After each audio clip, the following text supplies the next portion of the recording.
नमस्कार दोस्तों, मेरा नाम आशीष मिश्रा। आप देख रहे हैं मिश्रा स्पेशल थिंक। जिस तरीके से मिडिल ईस्ट में आग लगी पड़ी हुई है, धधक रहे हैं, गोले विस्फोट हो रहे हैं, फाइटर जेट मररा रहे हैं और चारों तरफ बम विस्फोट हो रहा है। इजराइल और अमेरिका जिस तरीके से जॉइंट ऑपरेशन करके ईरान को तहस नहस कर दिया है, चारों तरफ से आग के गोले में तब्दील कर दिया ईरान को, उसे देखने के बाद लगता है कि कोई कंट्री उसे बुझाने के लिए अपने कदम को नहीं निकाल रही है। जो कि सबसे बड़ी ताकतवर कंट्रियां रसिया और चाइना सिर्फ वो बातें कर रही है, लेकिन उस जगह पे देखा जाए तो भारत का स्टैंड क्या है, वो किसके सपोर्ट में है। लेकिन जो कि रसिया और चाइना, उसने कुछ उन्होंने स्टेटमेंट दिया है, लेकिन स्टेटमेंट देने से कुछ होने वाला नहीं है। जिस तरीके से इजराइल और अमेरिका दोनों मिलकर ईरान को ध्वस्त कर रहे हैं, उसके हिसाब से देखा जाए कि बातें करने से नहीं होगा, कुछ वहाँ जमीनी लेवल पे उतर के कुछ सपोर्ट करना पड़ेगा, फिजिकली सपोर्ट करना पड़ेगा। बातों सपोर्ट करने से कुछ होने वाला नहीं है, क्योंकि ईरान भी चारों तरफ से, जिस तरीके से ईरान मिसाइल से अटैक कर रहा है चारों तरफ ना, इजराइल देखने के बाद उससे घबरा गया पूरा, क्योंकि उसकी मिसाइलों में इतनी ताकत है ना, इतनी ताकत है कि उसके जो है आयरन डोम वगैरह जैसे उसके जो सुरक्षा कवच है, उसे भेदने में कामयाब हो रही है ईरान की जो मिसाइलें हैं। आप देख सकते हैं अच्छे तरीके से वीडियो में, आप देख सकते हैं कि अमेरिका के जहां जहां एयरबेस हैं, यानी सऊदी अरब, कतर, बहरीन, यूएई, हर जगह उसके जहां जहां एयरबेस है वहां वहां ईरान मिसाइलों से अटैक कर रहा है, बिल्कुल खुल के अटैक कर रहा है, यानी मिसाइलों की बौछार कर रहा है। उस कंडीशन में उसके सपोर्ट करने वाली कौन कौन सी कंट्रियां हैं, कोई सिर्फ बातें कर रहे हैं या फिजिकली कोई आ रहा है। तो मैं बता दूं कि फिजिकली कोई अभी नहीं आ रहा है, सिर्फ ईरान अकेले हुआ पड़ा है, लेकिन उसके बाद भी नाको चने चबवा दिया है इजराइल और अमेरिका को। जिस तरीके से अमेरिका चारों तरफ से घेरने की कोशिश किया, अभी तो जमीनी लेवल पे अपनी आर्मी को उसने उतारा नहीं है, सिर्फ अटैक कर रहा फाइटर जेट से और मिसाइलों से, एयरक्राफ्ट से, लेकिन अभी क्या नाम है, अपनी आर्मी को उतारा नहीं है ईरान में, लेकिन ईरान भी मुंहतोड़ जवाब दे रहा है। कतर, बहरीन, सऊदी अरब, कुवैत, हर जगह चारों तरफ मिसाइलों से अटैक कर रहा है ईरान और उसके एयरबेस को ध्वस्त कर रहा है, ध्वस्त करते चला जा रहा है।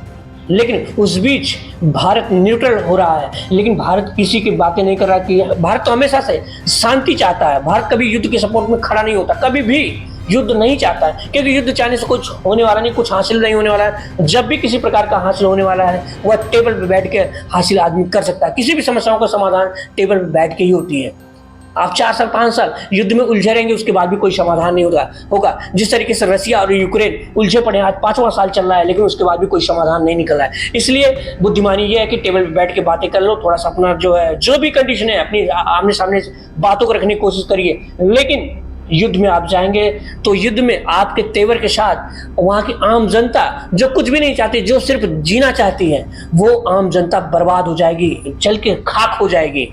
उसके बाद देखिए वहां पे 100 से प्लस बच्चे जिस तरीके से ईरान में मर जाते हैं, एक ही झटके में बेचारे खत्म हो जाते हैं। आप सोचिए उन बच्चों का क्या रोल था उसमें। लेकिन उसके बाद भी सिर्फ अपने ईगो के आगे कोई कंट्री झुकी नहीं, चाहे ईरान होगा, चाहे इजराइल होगा, चाहे अमेरिका, लेकिन उसमें बर्बाद कौन हुआ? आम जनता बर्बाद हुई है। लेकिन हम बातें कर रहे हैं भारत किस जगह वो स्टैंड है भारत का, क्योंकि 28 तारीख को जिस तरीके से इजराइल और अमेरिका जॉइंट ऑपरेशन करते हैं, उसी 28 तारीख को इमीडिएटली भारत के जो विदेश मंत्री है जयशंकर जी, वो इमीडिएटली फोन करके इजराइल और ईरान से बात करते हैं। लेकिन सिर्फ बातें किए क्या होंगे? युद्ध को रोकने जैसी सिचुएशन की बातें किए होंगे कि मतलब टेबल पर बैठ के बात करिए आप लोग, युद्ध कोई विकल्प नहीं है, टेबल पर बैठ के किसी भी समस्याओं का समाधान किया जा सकता है, ऐसी कुछ बातें उन्होंने किया होगा। लेकिन भारत के प्रधानमंत्री बात नहीं करते।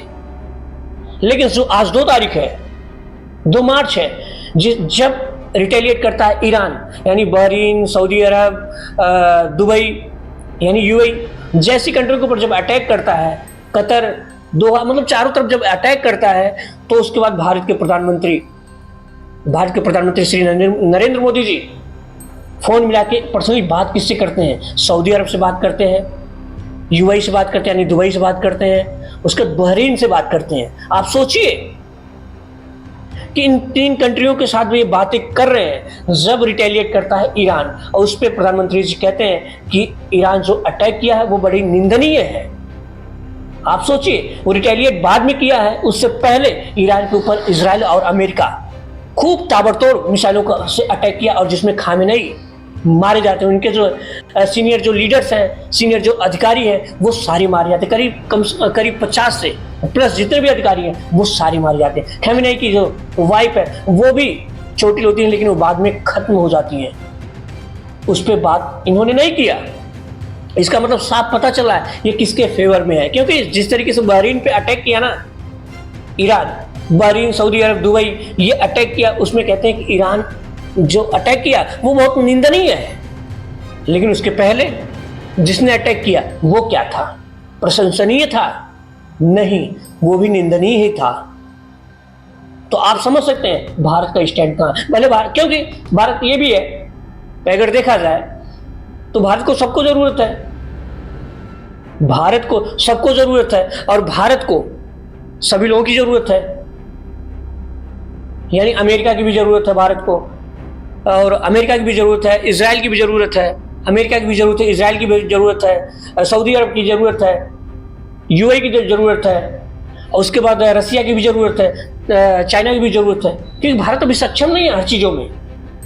कुछ चीजों में सक्षम है लेकिन हर चीजों में सक्षम नहीं है भारत। कहीं ना कहीं किसी कंट्रियों को सहयोग लेना पड़ेगा। ये जो कंट्रियां उलझी पड़ी हैं, जिन जिन जिन जिन कंट्रियों में आग लगी पड़ी है, और जो कंट्रियां आग लगा रही हैं, उन कंट्रियों की आवश्यकता है, रिक्वायरमेंट है भारत को।